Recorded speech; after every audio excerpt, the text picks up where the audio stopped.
Welcome to episode 4 of season 2 of Matire Gemi, a bi-weekly podcast where we help you learn the Agîkûyû culture, history, and heritage in English and in a fun, light-hearted way. I'm your anchor, Jeriwa Diho, Mojiro wa Barea Kehara. And as always, I'm joined by Wayaki and Kingoriwa Kanyi. Now, today's episode is one many of you have really been looking forward to, because today we'll be talking or introducing you to a topic that you have had a ton of inquiry about. We'll be talking about the philosophy of marriage, and we'll be introducing common terms like Ûhiki, Ûthoni, and Rûracio. Now, today's topic will have us digging in and discovering that the journey to get into marriage, to get into matrimony for Mûgîkûyû was not transactional, but rather it was interactional and deliberate. And most importantly, it was blessed by the families and it was blessed by God. The other thing that we'll dig into is we will start to bust some myths, about the marriage process. Certain beliefs, for example, that Rûracio is all about selling a bride, or the fact that, it takes a white wedding for a marriage to be ordained by God. So lean back and open your mind to this experience, where Wayaki and Kingori take us down a beautiful journey into our culture and traditions. All right, Wayaki and Kingori, it's time that we now dig in or jump in. So let me start by asking you this question, Wayaki. Where do we want to start in today's delicious conversation? Let me introduce myself first. Jitagwa Wayaki wa Gicanga. Ndi mucara wa Barea Muturi. Hamarika mawathani ndi wa Mwangi. Na ndi muihwa na airimu a Barea Bogo. Na o muthenya ni njugaga ni thayu. Yeah, so today we will talk about Ûthoni and Rûracio. And Kuhikania and all that good stuff. Okay. I think this episode is so exciting because people have always been asking a lot of questions on this marriage process, right? So I think the first thing I'm going to ask you, Wayaki, is Ûthoni, Rûracio. What is that? I think this is the best place to start because, we want to be able to educate our audience on the meanings of these words. So I'll start with Ûthoni. So Ûthoni comes from the word dhoni. And dhoni in Kikuyu literally means shyness. But, if you delve a bit deeper, it means it's a respect that you give by being, it's that shy respect. So when you say Ûthoni, so Ûthoni means for those people you have a respect for them where you can't be able to say bad things about them, or when you're interacting and you're in a congregation with your Ûthoni, there's a decorum that you need to carry, the way you need to carry yourself. You can't be drunk around them. You speak politely around your Ûthoni. So who are your Ûthoni? At a high level, that's a good question. So in the strictest sense, Ûthoni are the father of the bride and the father of the groom in a marriage situation.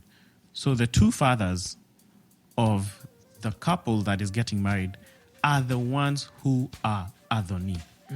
But, in today's society, the wives can call each other Mûthoni wakwa, which is my in-law. But for the most part, the strict definition of Ûthoni is the two fathers of the couple. Got it. I love that. King Ori, I don't know if you want to say anything. Oh, go ahead. Sorry, go ahead. No, Joy. I love that. I was going to say that I love that within the culture was embedded the expectation of respect of the family, of the other side of the family that you're marrying into. That how you interacted was expected to have a certain level of decorum towards it. I love that. Go ahead, King Ori. Yeah, no, Wayaki put it well. But before you get started, let me say hello again to all our listeners. Maretwa makwane kengori wa kanyi moboi wa bare ya marigo kuma getha kukia muruga rika ria wathani ndi mwangi na ni njugaga ni thayo. Yes, this is a very exciting topic, and even before we talk about Ûthoni, I would like to allow me to first talk about Ûhiki, because there's a pair of institutions here. There is matrimony, which is the man and the woman. When a young man decides he wants to have a wife, and he goes in pursuit of a wife, and she agrees to become his wife. What they are creating there is matrimony, and that's what we call Ûhiki. Okay. Ûhiki in itself is an institution. And so we're talking about the institution that makes you a modhuri, and as a young man become modhuri wa so and so, and as a woman you are motumia wa so and so. So there is Mûgîkûyû, who is the bride, and there's Mohikania, who is the groom. And when they come together, that institution, which we will actually learn as we go along, could take multiple forms. That institution is what we call Ûhiki. And even the ceremonies are part of the Ûhiki process. And we'll talk. That's what we'll be talking about: Rûracio, and other things as we go down the line. But I wanted to first state that that's the first institution where it's just the young man and the young woman coming together in some, what we may call holy matrimony today, where someone in their hearts declares that this is the person I want to spend my life with. That one is a recognized institution. In the best cases, in the most decorated instance of our of this institution, and it was the norm. Anything outside of this was seen as short of being a good marriage. Then you had Ûthoni cloaking that institution of that institution of marriage, and meaning that a good marriage, a good coupling, was not one that just had two individuals who decided to stay together. Ooh, right? Yeah. So a good one, even not just a good one, a normal one, even just the basic one, would be seen as a marriage that requires interaction between the two families. In particular, just like Wayaki put it, the two fathers had to be engaged, and they had to have decided that they also want to build on a friendship, right? And that they were becoming allies. So the two families would become allies. And that's now what we call Ûthoni, as Wayaki had illustrated. So if I can comment there. So these are two institutions. If I can comment there before you continue, King Ori, Yes. this is so beautiful when we look at it from the modern context. So today, it's not uncommon for two people to meet, fall in love, and the two of them make a decision to go get married, right? But the beautiful, or marriage situations where the two families are not well integrated and may not even have a friendship. So I'm loving this so much because what it's telling us is that when we thought of marriage, when we thought of Ûhiki, it was not just the two individuals, but it also meant bringing the two families together into friendship and allyship. And that really explains, or I'm imagining, was a great foundation for a successful marriage. Absolutely. So that's exactly it.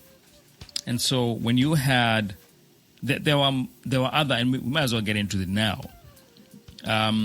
There were instances, especially in our distant past, as we dig into our history as Agîkûyû, where one could have gotten a bride even by raiding a nearby community, and gotten a wife that way, and that was a recognized union. If they ended up living together and prospering and having children, it was a recognized union. But you see, in that scenario, the Ûthoni part of it, this part where the families become a unit, become allied, would not really be something that existed or that was in they would not be in the good books as families. But it existed. There were also instances of eloping. So I want to be a bit clear in saying that it is still an Ûhiki and it is still recognized. Even people who took brides and never paid Rûracio and just went on their way, that was also Ûhiki of some sort, but it was not the kind of Ûhiki that we aspired for. In fact, it would be seen as less than. Okay. Let me add something to what King Ori said. Also, the literal definition of kohikia is to love. So, mohiki na mohikania, those are lovers, people who love each other. So that's the literal definition.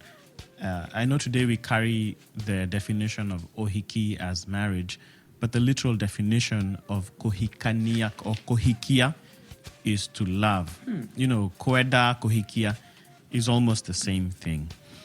Then, so from an Agîkûyû perspective, kohikania, when you decide to get into a matrimony, it also involves, so obviously it involves your party, the bride's family, it involves the groom's family, but there's also one important thing, aspect in that union that today is kind of missed, but literally in Kikuyu we call it guatanero ya utoro. So guatanero ya utoro is like a covenant for life between the bride, the groom, and God. So God was a very important aspect of the union, where it's just not the man and the woman who would meet randomly and decide, we're going to get married. And people do that even today and even back then. But like Ingori is saying, it wasn't a union that was encouraged per se, because there wasn't that process. The process wasn't followed correctly. And even to add on to one other thing that Ingori said, when, like, say, you got a bride by going to raid a neighboring tribe, what used to happen, if I can go a bit deeper into that, is this bride would come and then would have to be reborn. And we've talked about the process of rebirth in season 1, where she would have to be born into a certain family, which is, of course, not the groom's family, where she would become a daughter. And then the groom would pay Rûracio to make that matrimony official, that Ûthoni official. It wasn't allowed to just go and get a bride from, say you raided the Maasai and you brought a young woman home. That warrior wasn't allowed to defile the woman in the strictest sense of our traditions. That girl was born into a certain family, and then the man would Rûracio. That's why you hear names like Wamaida, Nyokavi, which comes from Okavi, and Wamaida. Momaida is the word we use for Maasai. Maasai is the tribe, but Kikuyus call Masais Maida. That's why you have that name, Wa Maida. And Nyokavi, Okavi. Okavi is also the Masai. So that's why when you hear those names, you know those are some of the brides that the Kikuyus may have in the centuries past have gone back and forth, and those women came into the Kikuyu culture and they were born into the Kikuyu So tribe. I love this so much. That is such Wayaki. So if I can ask this question. that is such an important. I was going to say that is such an important distinction that Wayaki put out there, because those situations of raiding brides, by the way, they were very rare.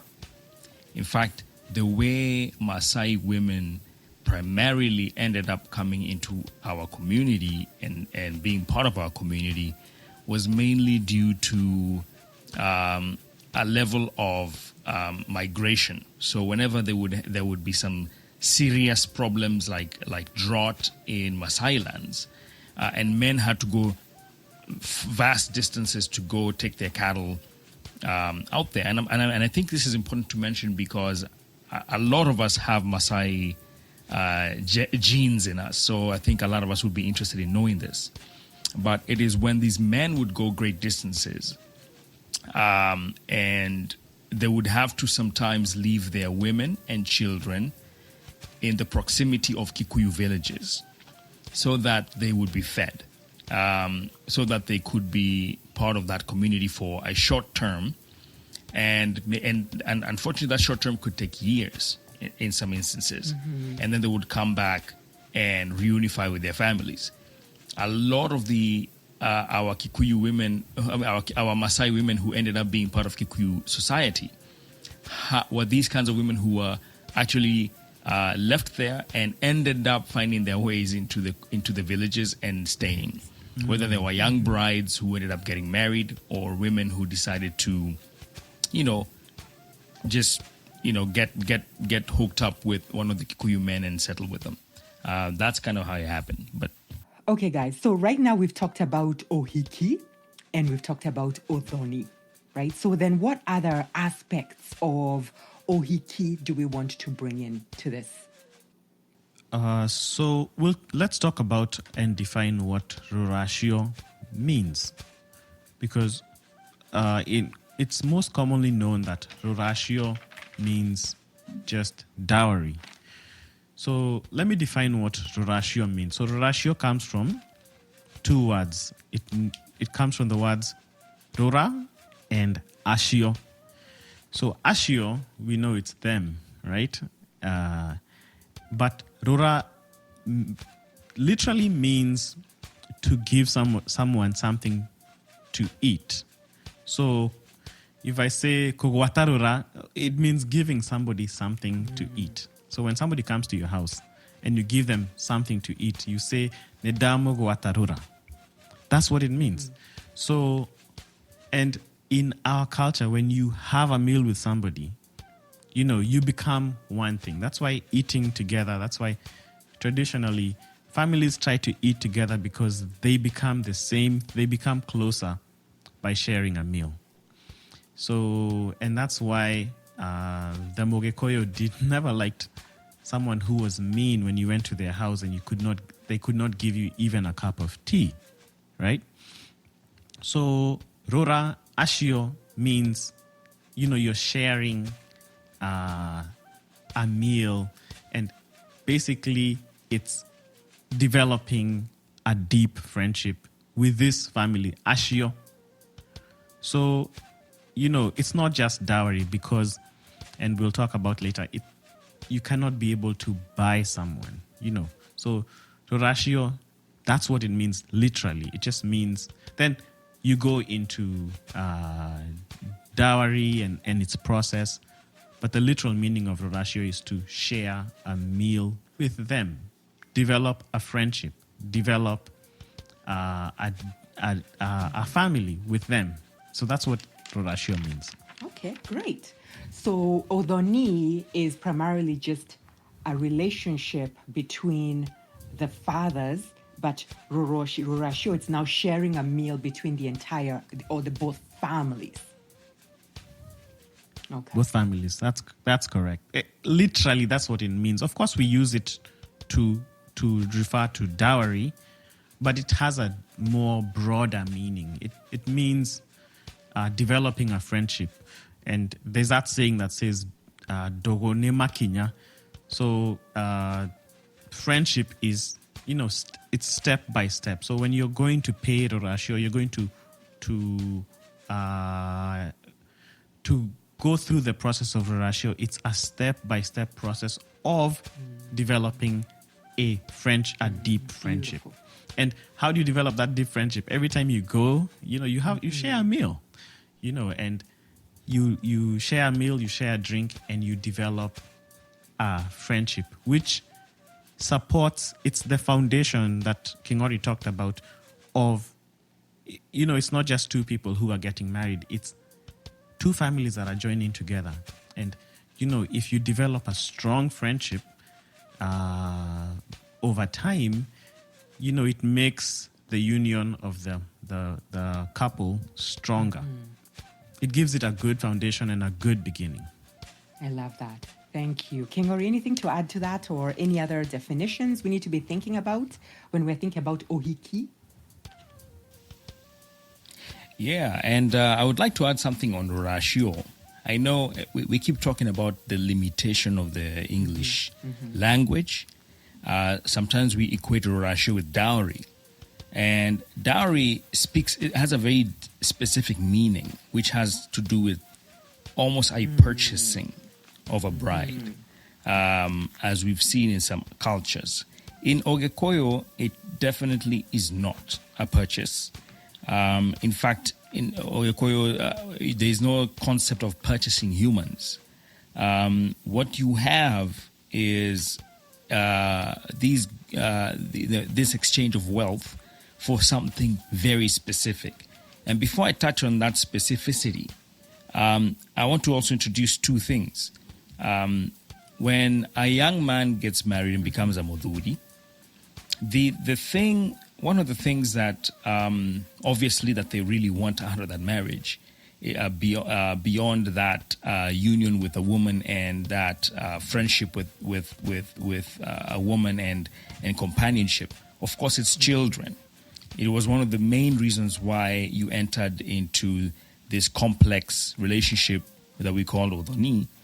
And once you set up a family with children, down the line, as a young man, you would end up becoming, if you remember, going back to season 1, we were talking about Marogo, all the 9 steps of a person. As a young man, one of the steps, the first step of being an elder, is you may recall we said becoming a moduri wa degoa. Also, we called it Kia Bikeogodo. That is a very important institution. Ogodo or Kegodo would be the name for that individual. You call them that first level of elder, you would call them Kegodo. Kegodo means, or Ogodo is actually that spiritual mantle and priesthood that men have been bestowed upon. That priesthood where you're the spiritual leader of your family, and you're the one who's going to do all these sacrifices in your family, the slaughtering and all these things. That is what we call Ogodo. And that one, once you've set up your family, that's one of the biggest things that you are developing yourself to becoming once you've gotten into a marriage and you're building up towards that.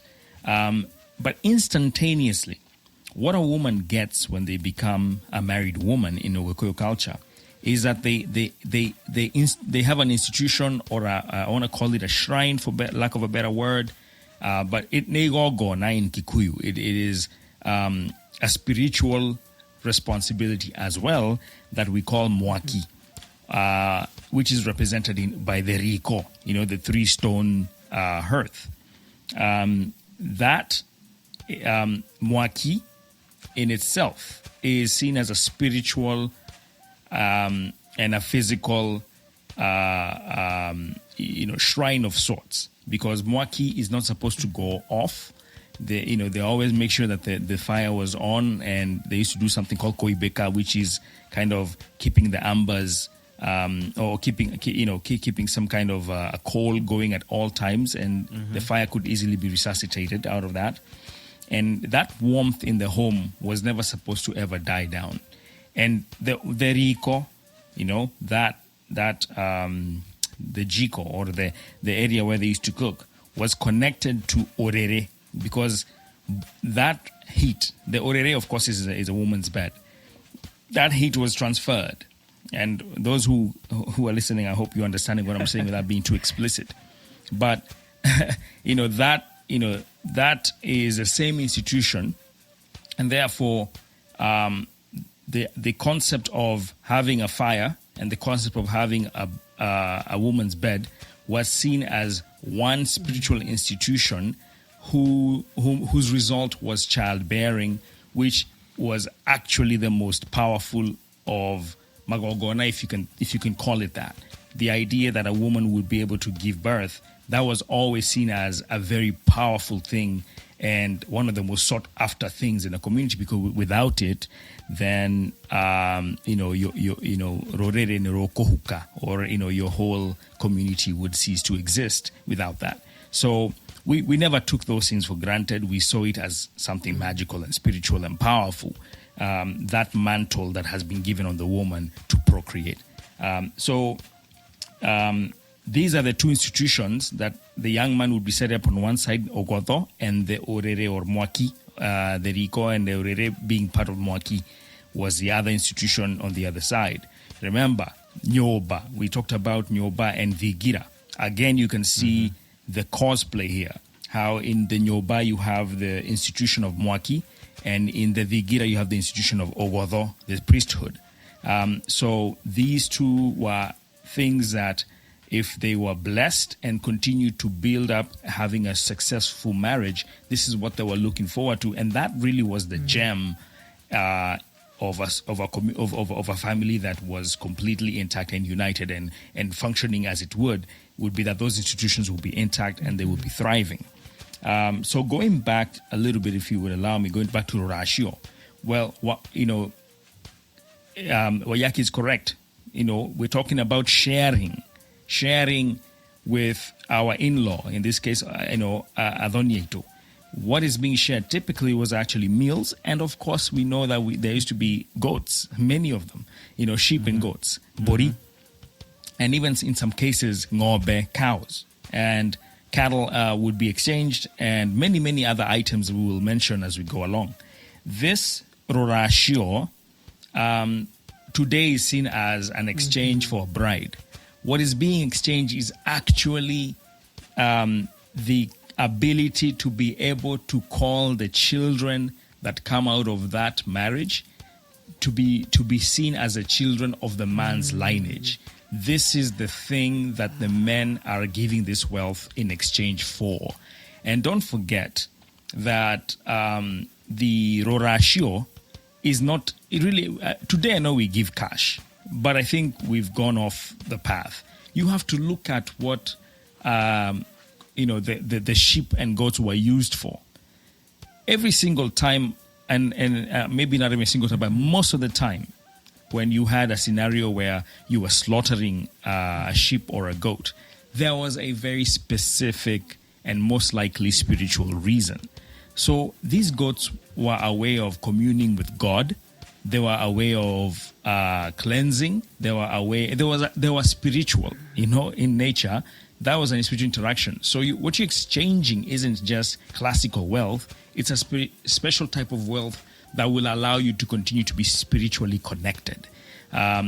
So these were all, everything had a spiritual meaning, is what I'm trying to say. Not just the wealth factor, which we understand. Of course, if you have goats, 100 goats is a lot of wealth. But there was a little bit more to it than and just that. that. And if I can comment on how powerful this is, right, is that what you guys are sharing here today is that Rûracio was not intended to be the pure transaction as we think of it today, right? And in fact, like you said, we've even converted it sometimes into cash, neither good nor bad, right? But really, when you look at it, it was a spiritual interaction, not a monetary transaction that was happening. And I love that so much that you're saying that this, even though there was an exchange of what was defined as wealth back then and is still defined as wealth today, the meaning and the significance of that exchange, when you said that it was for the man to be able to call or to put his children in his lineage, ooh, that is so powerful. And it's not, I'm purchasing a bride who's highly educated, right? You are purchasing that right to bring those children into your lineage.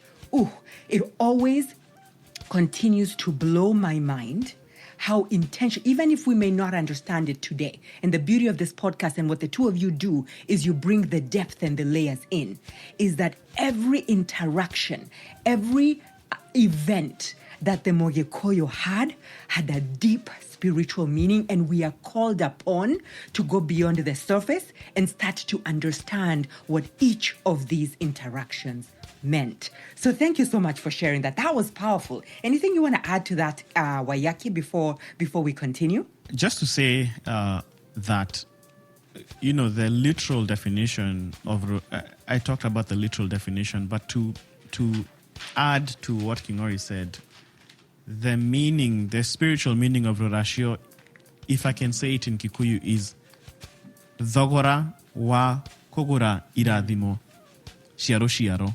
So Thogora means price. So what you're buying, it's the price of getting those children. Rûracio is your children, the children that will come out of this union. So it's like the price of getting those children to be in your lineage, like King Ori said.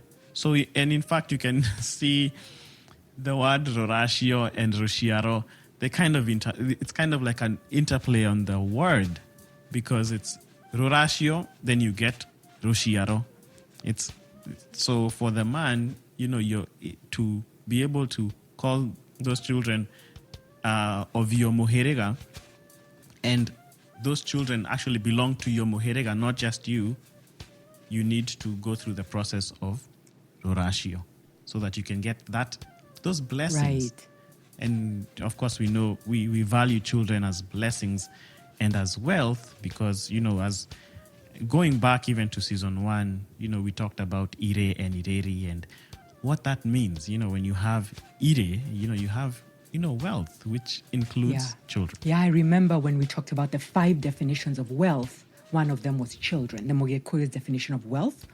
And so now we're no longer transacting, but we're exchanging different kinds of wealth, right? In a very spiritual and holistic way. Love that, love that, love that. Okay, so I think I should note that we are going to have an episode, I think it's the following episode, where we will go into depth in terms of, or some level of discussion on the process of Rûracio, because that has been big in terms of the audience's questions. So I want to put that in everybody's mind, that if you have questions about Rûracio and that process, please go ahead and send us questions, and we'll mention our email address or on social media at the end of the episode. But send us questions so we can try and incorporate those into the episode of Rûracio. But for now, I think we should go and talk about what happened before Rûracio.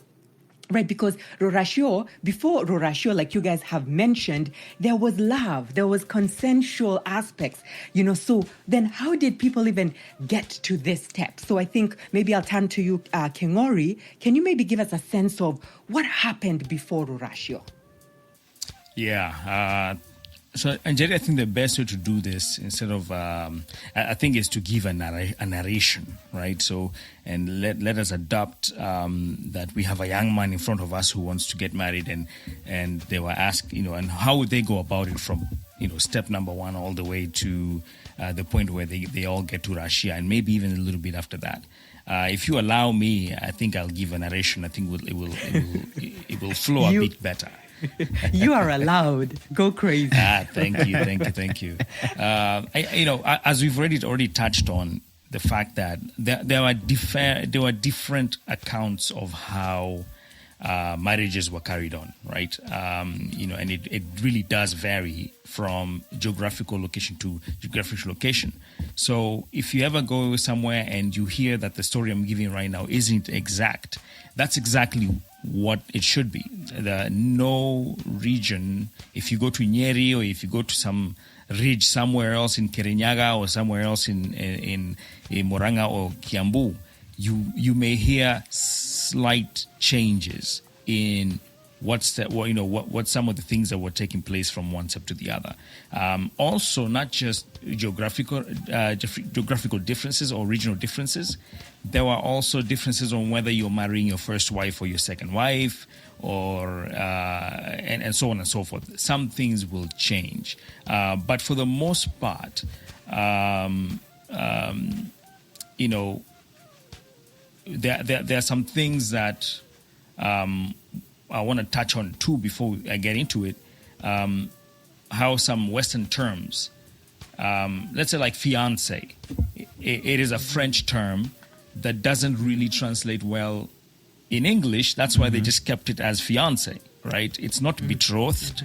It's not whatever else you may want. They just kept it as fiance for a reason. I would like us to stick with our terms. So I'll just be saying Rûracio again, so that we don't end up mixing up what we really mean. Let us learn to just adapt our terms because they have their full meaning.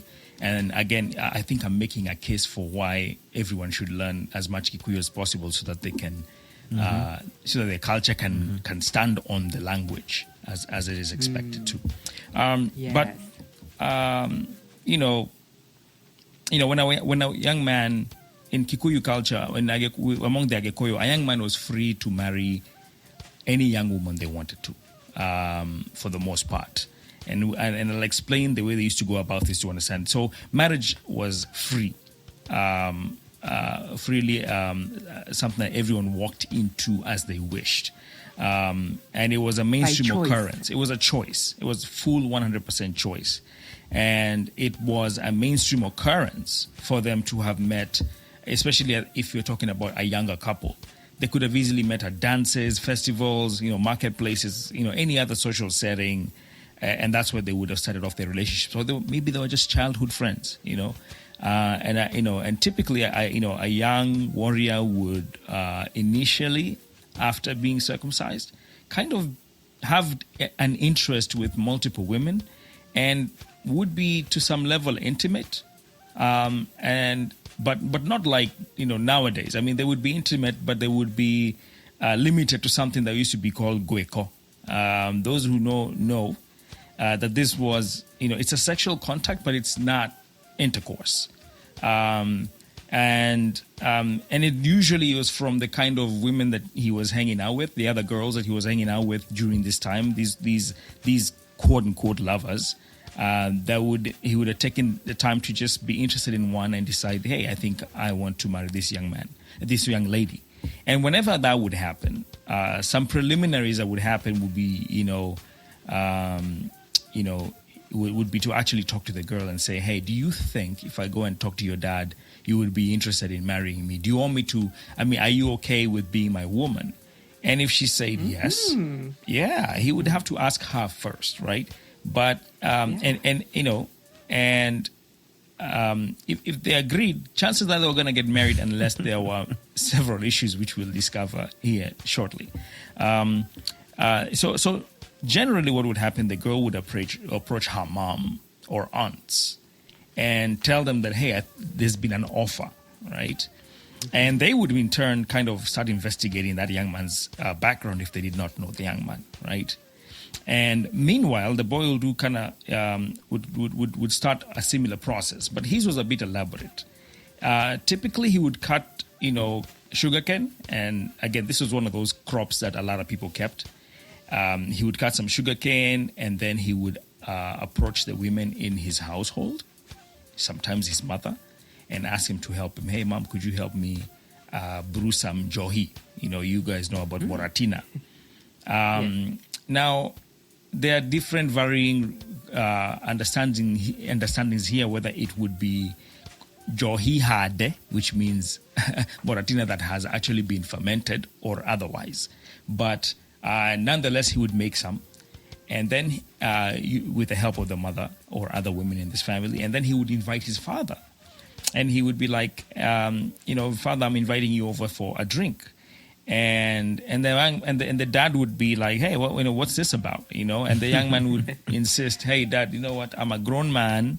He would use this opportunity to assert himself. I'm a grown man, and I have grown my own sugarcane. Can't I just invite my dad for a drink? Right. And the dad, amused by it, would be like, okay, he would oblige, and maybe that afternoon or some other day, he would choose a close friend. Men never just showed up alone, by the way. No. He would choose a close friend, and they would go to this young man's outside his hut, and they would kind of visit him. They would not go in. They would just be sitting in. This is still his compound, all right? And they would have he would serve them, and they would just listen. And the young man would actually say nothing, that first pass. But the dad would now know something's up, right? This young man wants something. Then he would call the dad again for a second term. And now this time the dad would have already gotten the 411, by the way, from the mom. Because remember, at this point, mom already knows what's going on. The moment he was like, hey, could you help me make a brew here? She knew what was going on, and she knew who this young man was being seen with, and she was more connected with what's happening. She was in the loop. She was in the loop, and she knew, and she could ask more explicitly than the dad could.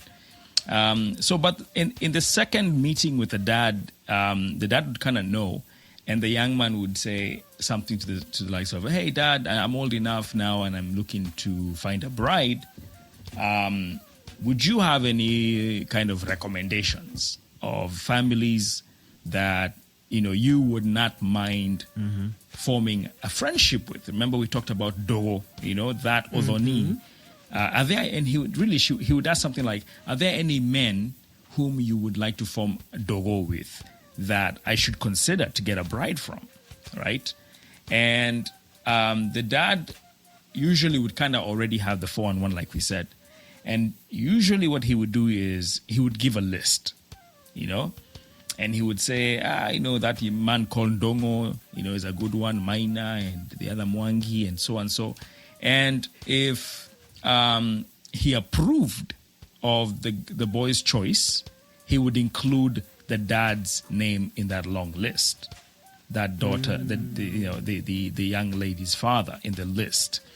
And so that would be a clear indication to the young man that we're good, right? That he's in the right path and there's no problem. The dad is not going to have a problem. If the dad did not mention that man. Yeah, that was the thought in my head. He would ask more explicitly now. He would say, such and such a man called, I don't know, Ndongo, for example, from that such and such an area. Is there any reason why, you couldn't become friends with him? And the dad would be like, let me tell you. And he'd kind of repeat his answer without answering that answer directly, without giving that direct answer.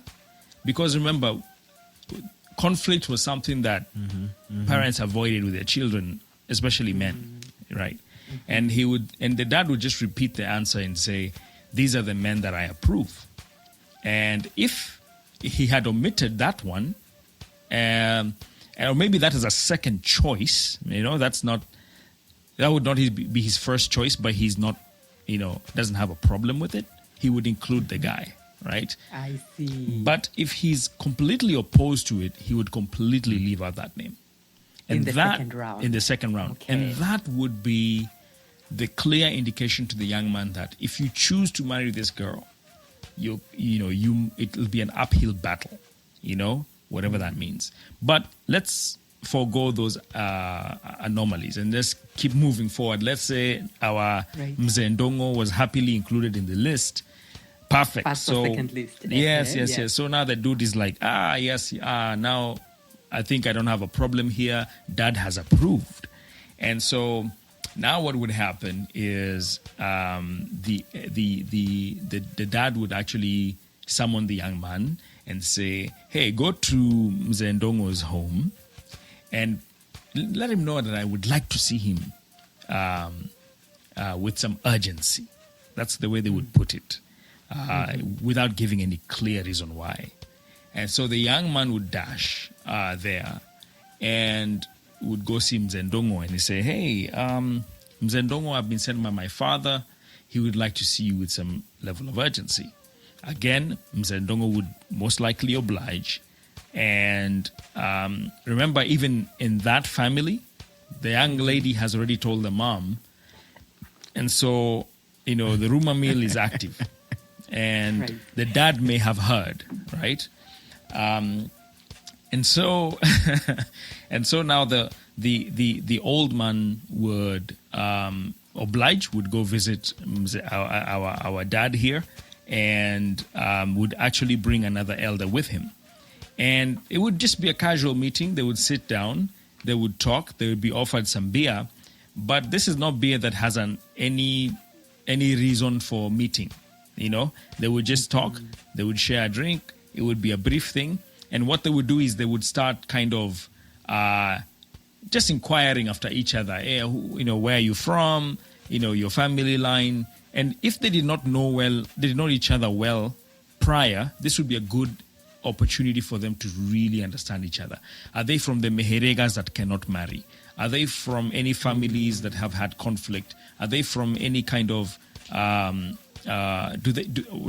is there any clash in the kind of work that they do that would lead them to, like there are some Modomogos that did not end up marrying into one another's families. If you are a Modomogo who was like a healer versus a Modomogo who's not a healer, who was in some level of occultness, sometimes sometimes they would not really want to get married. They would not want to join those two lineages. Some stuff like that would happen, right? So they would look into these areas that were more complex in a very friendly way, in a very, by the way, there's nothing being discussed about marriage. It's just getting to know each other. And this is now the first things where you say, Dogonema Kinya. That first step, if it's good, it'll bear another step, right? And there was no obligation at that point. The Mzendongo would go home and go back to his family and move on. If they had seen that we are compatible as families, as Meherega, we are compatible, what they would do now is our dad here would send for that Mzee again by sending the young man again. He say, hey, go and tell Mzendongo specifically that I am inviting him over for a drink, for some muratina, for some beer. This is very key, right? And the young man would come and visit again and say, hey, Mzendongo, I've been sent by my father, and he would like to invite you over for some drinks. Now, at that point, this was a very serious step already. And so what the Mzendongo would do at that point, he would talk to our young man and say, and assuming Mzendongo had multiple wives, or even just one, he would say, of my wives, which of my wives is this issue relating to? Like, which of my nyobas, which of the nyobas is this issue related to? And so he would say, oh, if the woman is called Wangari, we say, oh, it is Wangare's home that this is related to. And the young man and the Mzee would say, okay, go call my wife Wangari. And Wangari would come. And Mzee would ask, my dear wife Wangari, do you know this young man? And usually there'll be an affirmative, yes, I know him. And they say, which one of your daughters is he here to talk about, right? And it would say, oh, it's Njoki. Okay, so the young man would be asked by Mzendongo, young man, have you spoken to my daughter about your interest in marrying her? And he would say no. He had to say no. He would say, I have not spoken to her. I have not. If I wanted to first talk to you, and I couldn't even do that. I had to talk to you through my dad. Right. And then the dad, then the young man, the Mzendongo will be like, hey, young man, you better go ask her, because we don't want funny things here. You better go ask. And so the young man would go, and they would pretend as if they've never spoken about this, and it would be within earshot. And so yeah, and so the young man would ask, and then if it was affirmative, the dad would call the young lady and say, hey, my dear Njoki, my daughter, are you okay with, are you giving me this beer that I'm being offered by this young man's father? And at this point, the young lady would answer very casually, and she would be like, "Nyua modernidako hair, go ahead, have your fill." And that was kind of the first step of betrothal, but it wasn't by any stretch of the imagination set. So there would be a series of meetings that would now start happening. There would be, and even what I'm loving is that there was now the official proposal of marriage and the official acceptance, Oh, this not is yet. Trust me, this is not official. This it's is not official yet. No, it is not official. This is still a preliminary. This is yes. So what would happen is after this now our Mzendongo would go with his likely friends and other male heirs of his lineage, and they would go visit, and they would officially have a drink, and there would be perhaps a series of them depending on which ridge we're talking about and what they used to like to do first. But for the most part, there would be at least one drinking session there at the young man's home, and then there would be a return visit where they would bring a lot of alcohol, now a lot of moratina, to the girl's family's residence. And there's some differences here in what took place when, but there would be this johi that would be brought, a lot of it. And by the way, it was so well marked. Usually there were like, there's this digido is a big calabash that used to carry, a really big calabash that used to carry the alcohol, the moratina. Usually there would be like 8 of them that they would bring with them. And there was the way they used to be, divided. There was, some of them for the women, some for the male heirs of that family, some for their friends, and then there were some that were given back to the guests who had brought them so that they could all drink together. And it is this sometimes would happen prior, but in many cases this would happen at the same. This bringing of alcohol would happen at the same event that we call Kohadaidege. And so let me talk about that Kohadaidege. Prior to this Kohadaidege, we would, let's say we're going to Kohadaidege on Saturday, and everybody has already prepared to do that. Kohadaidege means literally to put a marker, to plant a pole or to plant a tree, to indicate that young lady has now been spoken for. This is now the official betrothal, right? And prior to that happening, what would happen is the young man would visit the home with a few other young men, and they would actually bring a mwate and a harika. That is a young female goat and a young female sheep. And they would drive that mwate and a harika all the way inside the bedroom of the mother of this young lady. That Njoki's now, I think we called her Wangari. But Njoki's mother. They would drive those 2 little sheep and goat into her home, And once they did that, that would be very upsetting. And so the young men would leave. And usually this is a sign that the next day, or really shortly after, that there would be an entourage visiting that family, that the family of the groom was about to visit, right? That was a big signal.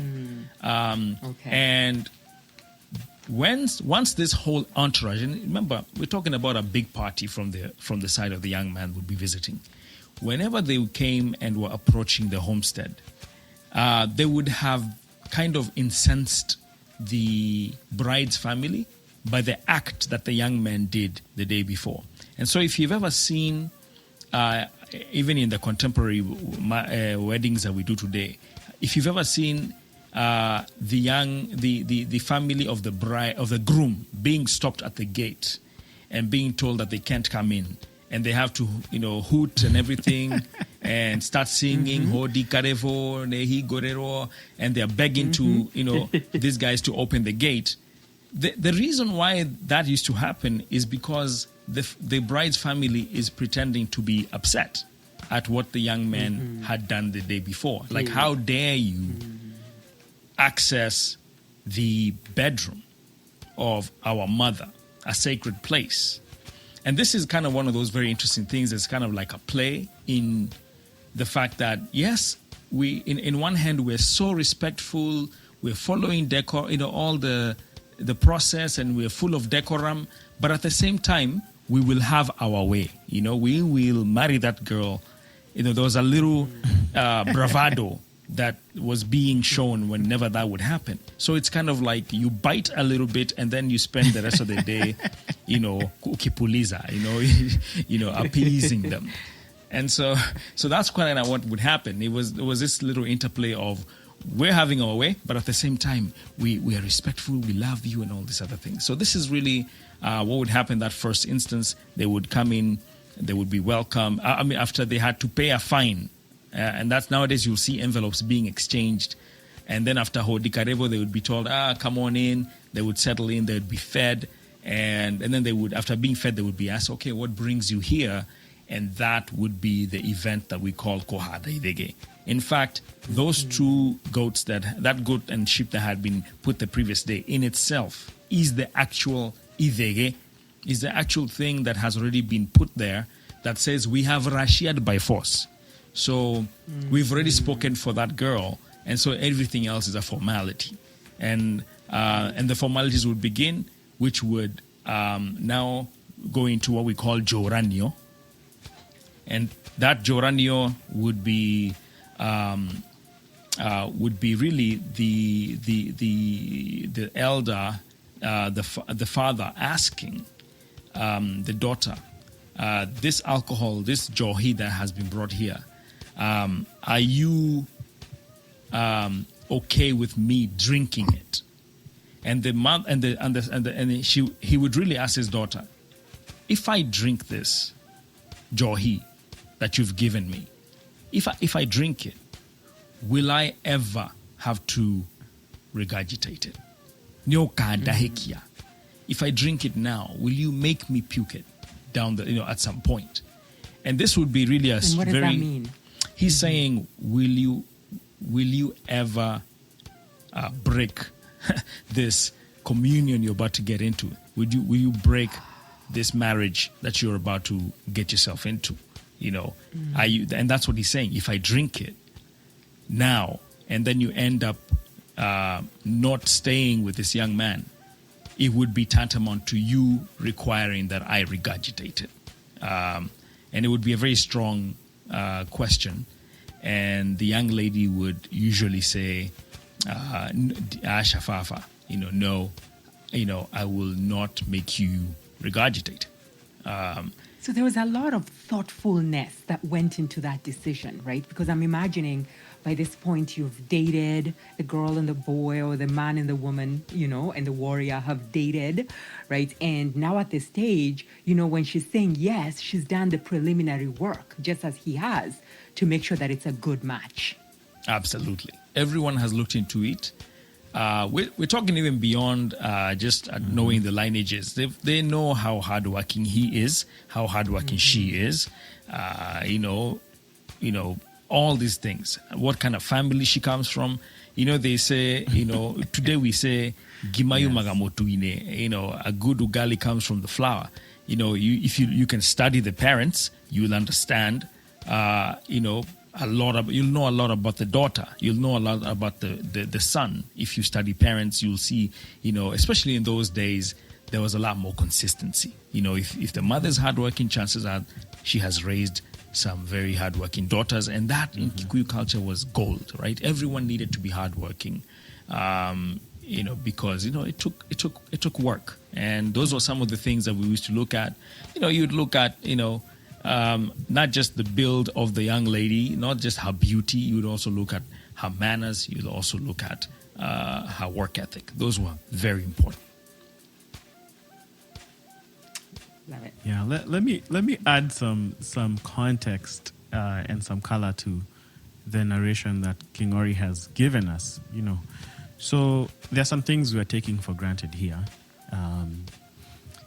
We're taking for granted that the young man who is interested in this young bride knows that his father has the requisite amount of goats and wealth to Rûracio, because in our culture, the first wife of a man is usually the father goes and Rûracios for him. It's the father who does or goes through that process of Rûracio. He's the one who actually, from his geshego, from where he keeps his goats, he's the one who pays the Rûracio. So let's not take it for granted that the young man was aware that he himself had worked hard enough, had brought wealth into his father's homestead, and now the father is able to go ahead and engage with another family to start that process. So in fact, there's a saying that says, "Kwaga buri, ne kwaga moka," which means if you don't have the requisite amount of goats, then you wouldn't be able to marry. And to add on to that saying, there's a saying that says, "Muiretu modaka ageragira thome wa agia." So that's a beautiful bride passes at the gate of a poor man. Gea is somebody who is poor. So the poor man is looking and admiring the young, beautiful woman, but he's not able to do anything. So it goes back to what King Ori is saying. You had to be hardworking, because as a warrior, you knew that, if I go and gain wealth, if I go and taha, which is to gain wealth, I'm going to be able to start a family soon, And so let's not take those two aspects for granted, where the young man knew that, I've worked hard enough, I'm of age, I'm mature, I like this girl, and now I want to marry her. So there's another thing also I want to talk about, or to comment on, when King Ori mentioned about how the father of the potential groom would mention several different families of whom he thinks that the young man could marry. So before, in olden times, because this situation of Ûthoni and Rûracio was taken very seriously. So the father of if the young man came and told his father, "Hey, I'm thinking about getting married, who do you think I should who do you think I should approach?" And the father would actually, him and a friend of his, would go to their local medicine man or their mudumogo and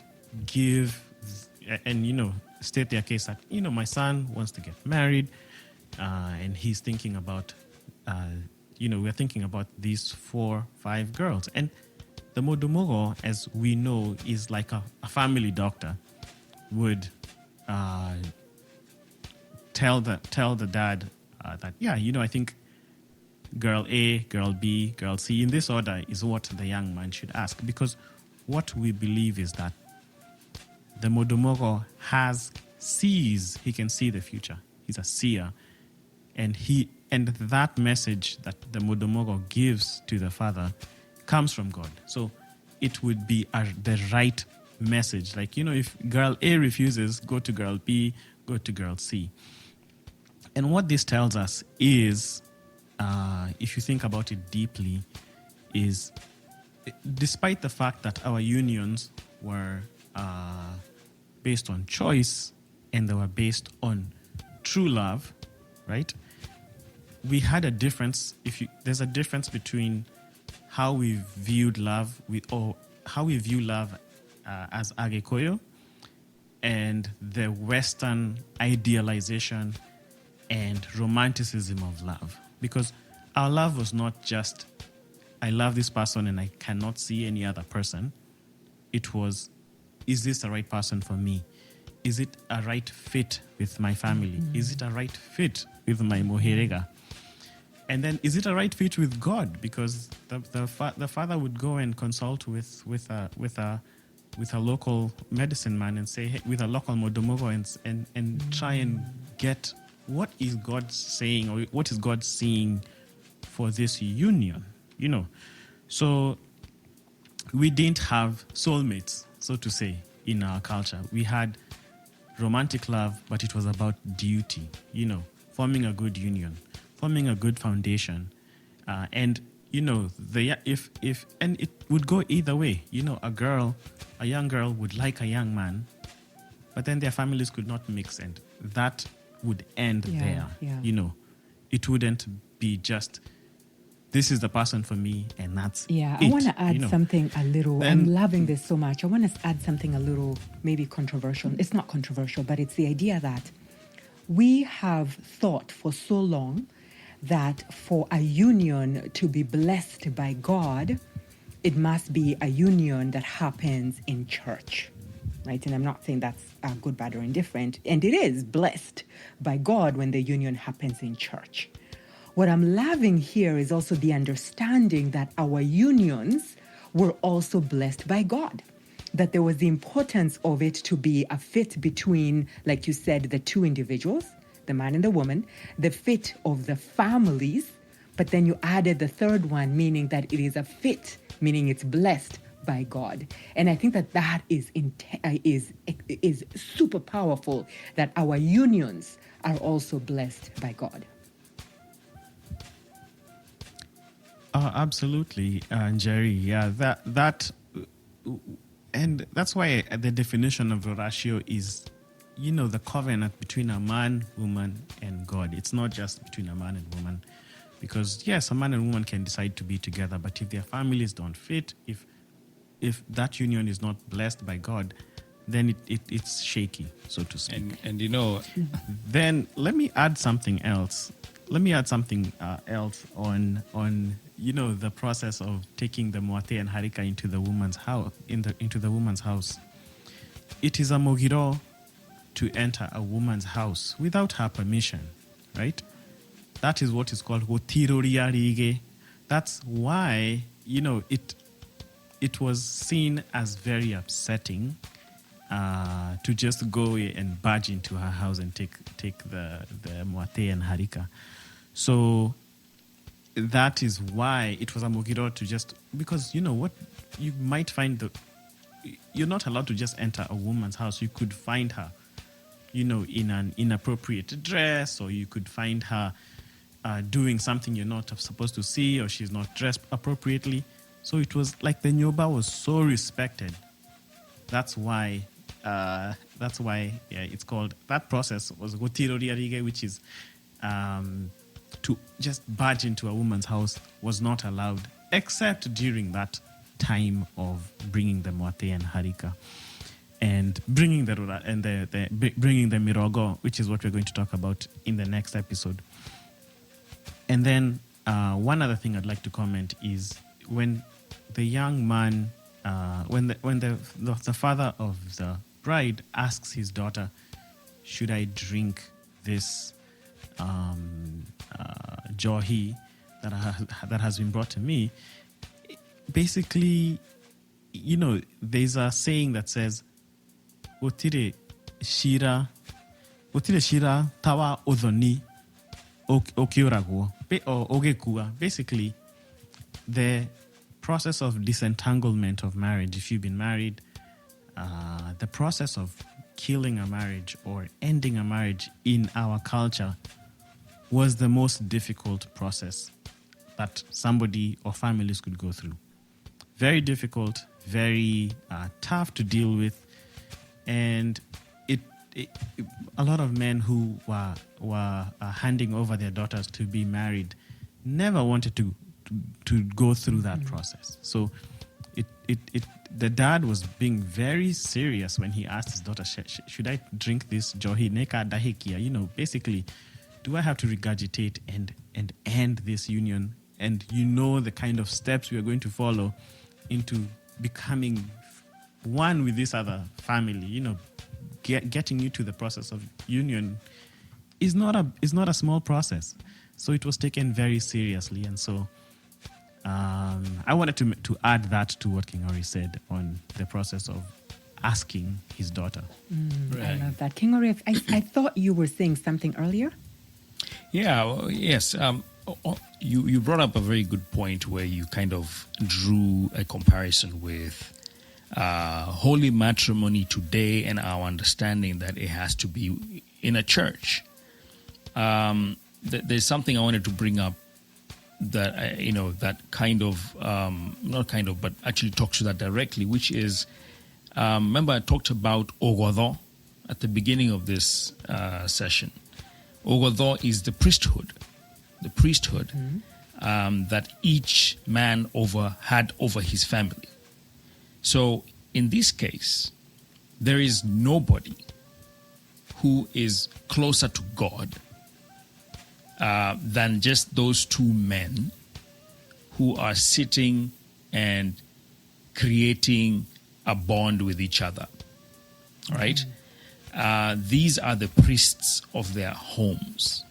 And there's no higher priest than them anywhere.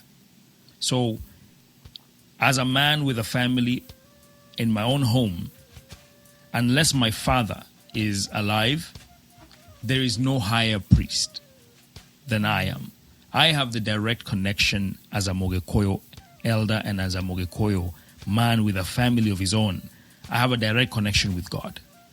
And I don't need anyone else to go through. I'm the priest. So when we're talking about holy matrimony and we're talking about bringing these children together, there's no other blessing required by a third-party priest other than the two fathers blessing their children on behalf of their moheregas and saying they bless that union and that God is within that union. They're the priests. I just wanted to clarify that. And that, if you're going through an Ogekûyû wedding and you've gone through this, and then you go to a church where the pastor or the priest says, "And I'll pronounce you man and wife," what you actually will hear the pastor say or the priest say is that by the power invested in me by the state of whatever state you live in, if you're in the States, or by the power invested in me by the Republic of Kenya, they are doing this on behalf of government, So even the church does not claim to have the power to create union. Okay? I just wanted to make that very clear. Wow. So the church doesn't make that claim, but the church wants you to come to the church because you're part of that church, you're a family in that church, and they believe that there's a blessing for you there, and that's why that's happening. But the church is not saying that they're joining you to anyone. They're only doing that on behalf of the state. And why does the state have the capacity to do that? Well, the state is actually, in this case, you're registering a union which is akin to registering a merger of companies. So what is happening in this case is, if it is myself and my wife Wango, it is the entity registered under birth certificate X, Y, and Z called Kingori, and the entity registered under birth certificate Wango have now been merged and can now have been put into the same category as a joined, entity, and they can conduct business in union, right? Just like a company merger. That's what's happening from the state's perspective, and the church nowadays is an agent of the state in doing that. So usually the priest has registered themselves with the Attorney General's office to do that part of it. But if there's a prayer, if there's a blessing, yes, if since you submit to that priest and that pastor as your spiritual father, yes, they have a blessing for you in that perspective. But from an Agîkûyû perspective, that blessing is coming directly from your father as a bride and from the groom's father. That's who your priest is. Those are the two priests that are making this happen. Ooh, that is so beautifully mind-blowing to understand. Of course, we've talked about the roles previously, right? And that the man was a priest of the home, right? And that the blessing, from God and the connection and the conversation with God was happening for this marriage through the father, right? Or the fathers. So this marriage was not only blessed by the two people going into it. Of course, the mothers were part of the process. The fathers were part of the process, but also through those fathers, the blessing from God was received. And I think that is so powerful that it's an excellent place for us to pause this podcast today, because I know that in the next episode, we're going to go really deep, in terms of Rûracio, and we welcome our listeners' questions that they have about Rûracio so that we can make sure that we capture as many as possible. And at the end, we do share with you our email address. So email us your questions, send them on social media, and we will consider all of those questions as we tackle the topic of Rûracio. Now, I think I want to add some final thoughts, and I'll open it up to the two of you as well to offer them. And for me, the reason this episode was so magnificent is the awareness that this process, right, of marriage, even before we get to Rûracio, was serious and important, but it was also playful, it was joyful, and it was respectful, and most important, it was extremely intentional, right, and spiritual as a process. And I also loved this big kind of like thing that we actually opened up today, which was the idea that Rûracio, when we think of it, is not the purchase of a bride, right, as some may think of it today, but rather it had much more deeper spiritual meaning and was not a transaction. So the stories that both you and Wayaki and Kingori have given us have really started to expand this experience and what it all was even before we got to the step of Rûracio, which is mind-blowing, right? And also the fact that when we think about Rûracio, for me, I will always now think of it as an exchange, right? Because we talked about in previous episodes the 5 types of wealth. And 2 of those types of wealth were material wealth, right? And children. They were considered wealth by a Mûgîkûyû. So all we were simply doing was moving one type of wealth, which is material wealth, right? And in a very spiritual way, in exchange for another type of wealth, which is the opportunity to have children aligned to your mohirega. This is just so beautiful. And I thank you both for bringing so much value to this conversation. And I look forward to the next episode. So I'm going to open it up to you for any final quick thoughts so we can close this episode. For me, I'll say you've summarized it well, Jerry. And I think the Kirira of Ûthoni and Rûracio, it's very expansive. Some of the concepts that Kingori talked about Ogodho, Mwaki, and Orere, they have their own deeper philosophies that can take many episodes to discuss. And I think I would urge our audience to think about the concepts of Rûracio and Ûthoni in a deeper way and do research. Buy books that have been written by Kikuyu authors that talk about the process of Ûthoni. You can find a lot of books on mathaga.com where they detail, especially the authors that wrote in Kikuyu. You can learn a lot from reading these books and even talking to your elders of what happened in the Ûthoni and Rûracio process. It's very deep and it's an expansive philosophy. And I'd urge each and every one of us to not just think about it as a transaction, like Jerry said.